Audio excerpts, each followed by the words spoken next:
begin the discussion of the speed test just by introduction. And West Business Development Center at Paloma Patterson and Marianne Petrillo have been doing a good job of adding to our data set. And we are probably, I didn't look this morning, but we were right at the cusp of 2,000 test results, which is quite spectacular, really.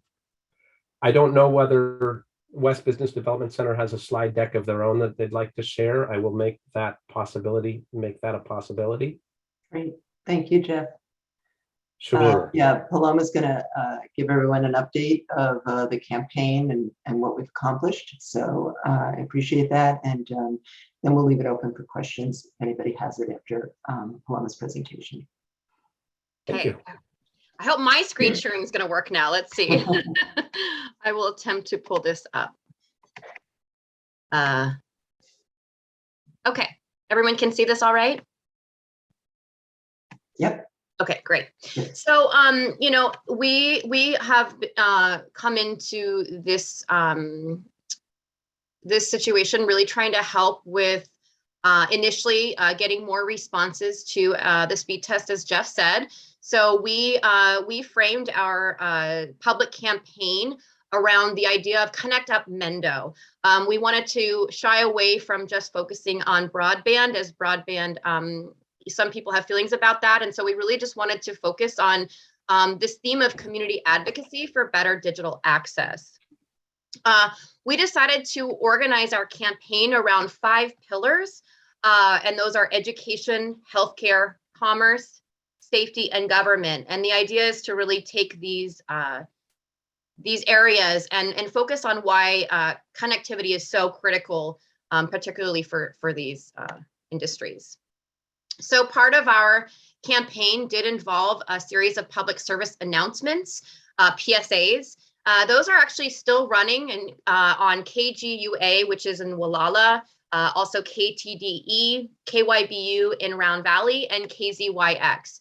And those stations were chosen specifically because we were really trying to focus our efforts on getting respondents from the more underserved areas that would be probably covered under this last mile. So we really wanted to get people from those areas to respond.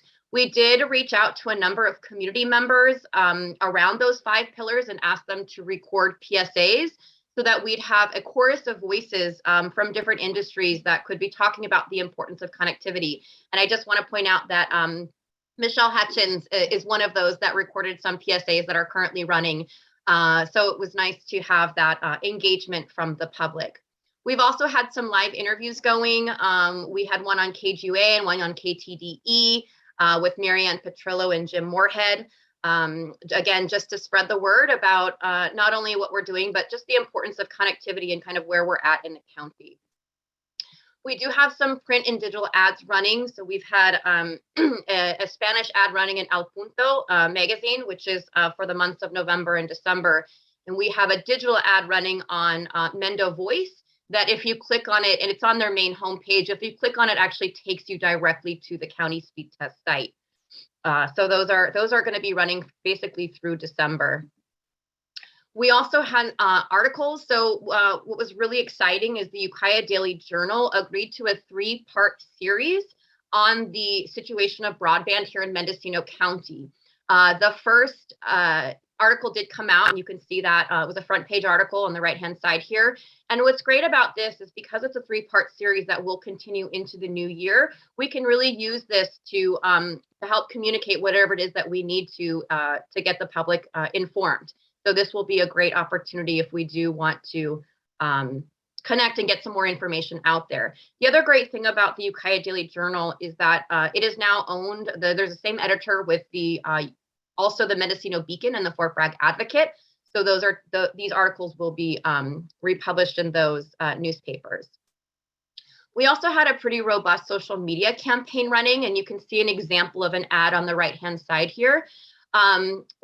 It ran the initial campaign. So far reached 94,000 impressions. You can see where we really focused our efforts. So we had 7 zip codes that we were really trying to target on the coast.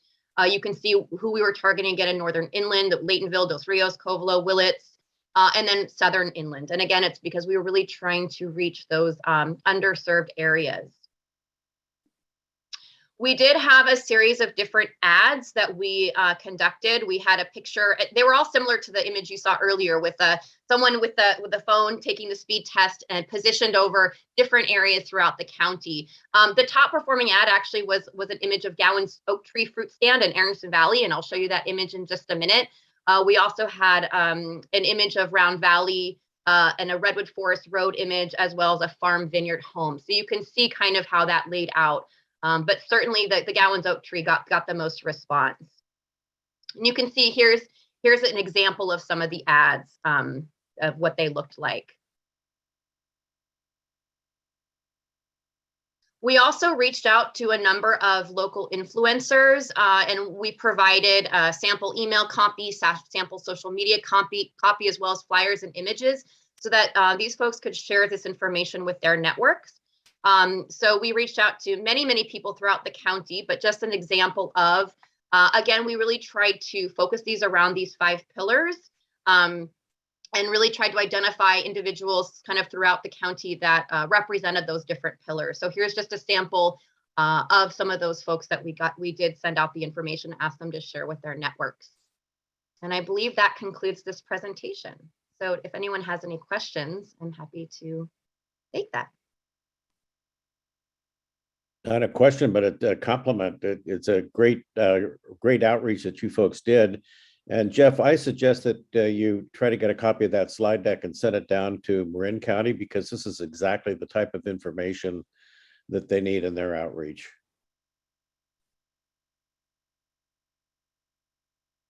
I'll do that. Thank you, Mike.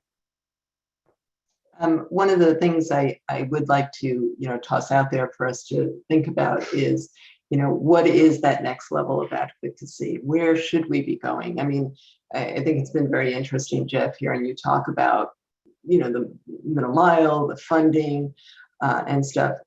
These kind of campaigns work best if we know what we're trying to get people to do. What behavior do we want people? And so I think, as you said, Jeff, there's a lot of questions still, and there's a lot of unknowns.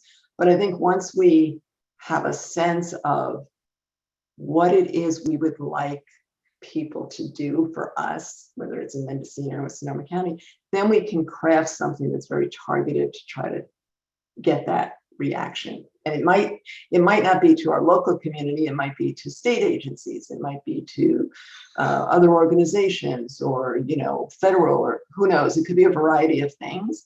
But the more we know and understand what is that need, and what reaction we do want people to have, we could then craft even better campaigns to make that happen. Thank you, Marianne. Thank you, Paloma. I would add that we were looking at the models where Mendocino County was getting anywhere from $17 to $82 million based on our unserved populations.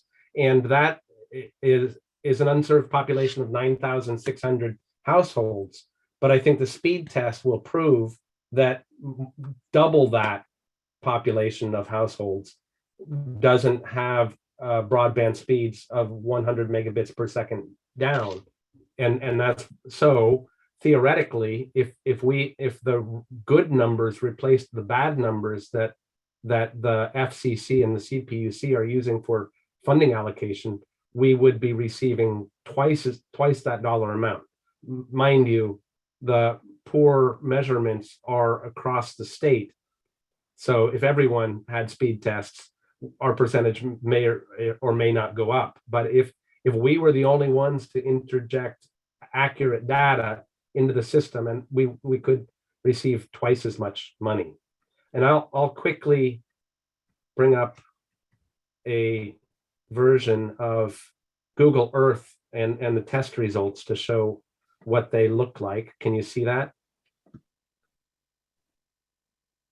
And this is just extracting all 2,000 responses, and each dot will give you speed tests results upload and download speeds and who the carrier is. But we were struggling to look for a way to see the efficacy of the outreach campaign by zip code, but zip code, the system doesn't permit us to delineate by zip code, but instead by township.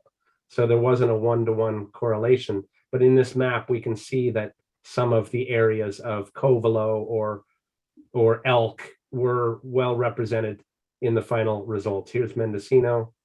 I'm just briefly going to leave that on the screen to show you what the results look like of the speed test. Some of the outlining zip codes that we were not getting initially strong results for were enhanced by the campaign. I will stop screen sharing. Yep. What's the highest speed you got? There was one speed test that was far above the others, and that is right next to the community foundation where AT&T has a large building, and it was like 300. Yeah, yes, 350 megabits down or something like that. It was, I think that, right. I don't Right get that there. though. I'll tell you. I have Right. sometimes crazy internet at the office, so it is that Yeah, just well, them. right. And that's their headquarters in Ukiah. I'm sure it's their strongest equipment in the county is situated right there. And somebody there had the wisdom to take a speed test. So And the backbone is in that building also, Jeff. right. The Japan so- US cable goes through that building. John? There you go. Oh yeah. So I had a great example. End of last year's school season, I was mentoring Sherwood School, which is just northeast of Willits. I was mentoring with the teachers. I was helping them work on their science projects through Zoom calls. So we had 12 to 18 students on the calls.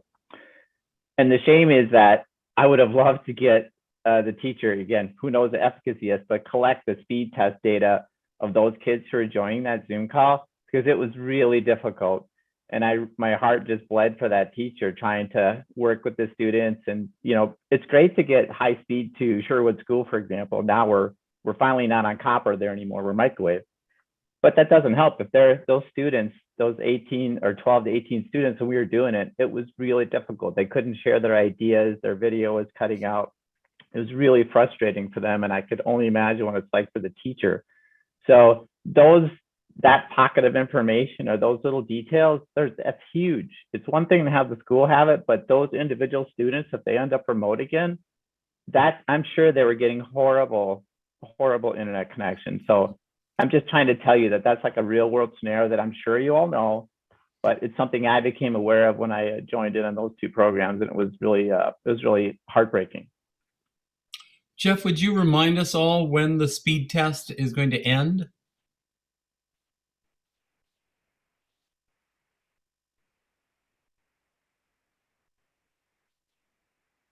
You're on mute, Jeff.